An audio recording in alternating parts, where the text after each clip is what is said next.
Nepo hakinwaga umukino wa gicuti nkuru yongeye gushengura imitima ya benshi nukubona Eriksen Christian yongera kugwa hasi hari hashize imyaka hafi 5 rundi byarukaga muri 2020 ariko mu mukino wa gicuti bakinaga n'ubundi ntago umukino warangiye ntago umukino warangiye kuko nyuma y'iminota 69 bakinaga cyangwa se bakinnye nyuma yo kugwa hasi witwa Christian Eriksen abaganga bakihutira mu kibuga kureba niba atagize ikibazo gikomeye yaje kurangira kubwumvikane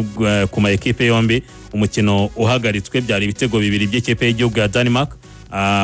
kuri kimwe cy'ikipe y'igihugu ya Ukraine uko igitego cya mbere Patrick Dorgwe gitsinze ku munota 13 Joachim Mayer atsinda ikindi ku munota 36 Tsigankov atsinda igitego cya Ukraine ku munota 44 byose ni ibitego byo mu